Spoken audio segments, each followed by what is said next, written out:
Vas-y. Donc, bonjour, deuxième vidéo sur épanouissement personnel relationnel. Pour les gens qui ne me connaissent pas, Raphaël Diaz. Je voulais parler aujourd'hui d'un autre sujet qui me porte à cœur, c'est la foi. Et quand je parle de la foi, je ne parle pas de la foi religieuse. Donc comment ça se passe? Des fois on confond la foi avec la confiance en soi. Beaucoup de gens parlent dans le game ou dans les livres de développement personnel de confiance en soi, mais ils confondent en fait deux choses. C'est-à-dire que avoir confiance en soi, c'est bien. Des fois, ça peut provoquer à court terme ou sur un court laps de temps des performances des fois exceptionnelles. Mais la foi, ça va plus loin. La foi, c'est comme les génies qui inventaient des choses que personne n'avait vues, comme la première lampe à incandescence, comme des choses qui n'existent pas, qui ne connaissaient pas les gens de leur époque, mais qui avaient la foi que malgré 1000 essais, ça allait quand même fonctionner au bout d'un moment. Cette foi-là, on peut la retrouver dans d'autres choses. Quand on essaie quelque chose, il y a deux choses qui nous empêchent d'avancer. La première, c'est que déjà, on n'a pas forcément envie réellement d'apprendre. C'est-à-dire qu'on pense qu'on sait déjà, et du coup on n'est plus dans une étape d'apprentissage, on est dans une étape où on pense qu'on sait, et donc on n'est pas capable, en fait, on n'est pas recevable de n'importe quelle possibilité d'amélioration. On n'est plus dans l'introspection totale.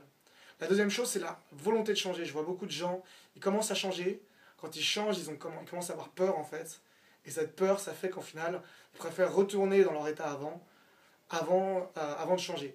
Donc je reviens sur les deux points que j'ai cités. C'est un, d'avoir envie d'apprendre et d'avoir envie de changer. Et la troisième chose que je voudrais souligner, qui est le plus important pour moi, c'est la foi. Et la foi, c'est quoi? C'est que malgré qu'on ait des échecs, malgré qu'on ait des périodes de haut et de bas dans la vie, malgré que des fois on ait plein de succès et plein de ratés, la foi, c'est ce qui fait que peu importe ce qui se passe, on a confiance dans le fait que dans l'avenir, on aura ce qu'on veut. Et plus on a un objectif clair, effectivement, plus on a de chance de l'avoir. Mais c'est-à-dire qu'en fait, je voudrais faire la nuance entre vouloir quelque chose et le vouloir de manière saine. Parce que souvent, je vois des gens, ils veulent, mais d'une manière frustrée, d'une manière, ils pensent au manque, à ce qu'ils n'ont pas, en fait. C'est-à-dire, je voudrais une maison à la campagne, mais tous les jours, je pense que je ne l'ai pas, et ça me frustre, et ça me met mal, ça me met dans un mauvais état. Alors que la vraie confiance en soi, c'est je l'ai pas, mais c'est comme demain, c'est Noël. Je sais que quand j'étais petit, demain c'est Noël, je savais que j'allais recevoir des cadeaux, donc j'étais content, je savais que ça allait arriver.